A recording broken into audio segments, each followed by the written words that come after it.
phoenix shed a tear in sadness. The tear fell on my shoe and burned a large hole in it.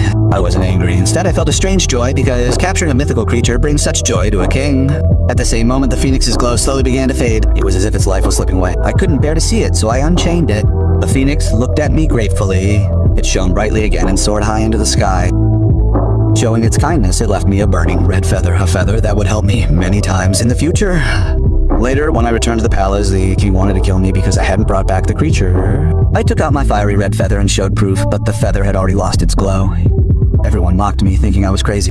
The king thought I was insulting him, so he ordered the guards to hang me. In that very moment of despair, the feather suddenly shone like gold.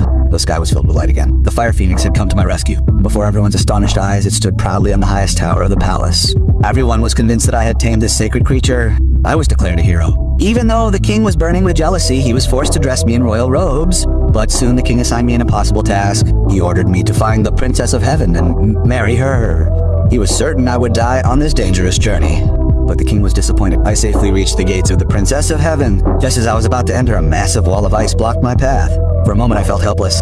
Then the fire feather rose into the air and pierced the icy wall, melting it in an instant.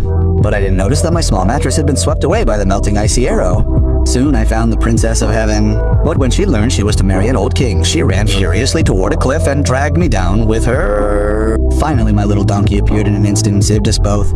Finally, she agreed to return to the palace with me. But when she met the king, she told him, "If you want to marry me first, bring me the heart of the ocean, the priceless jewel that a giant bear has swallowed."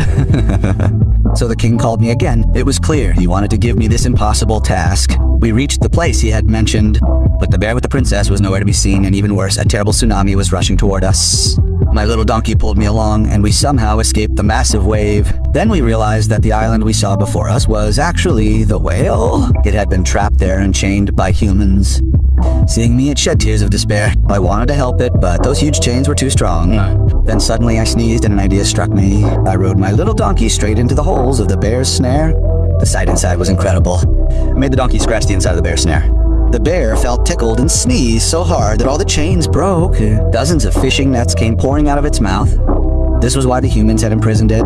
But then I remembered that I had something very important to keep with me.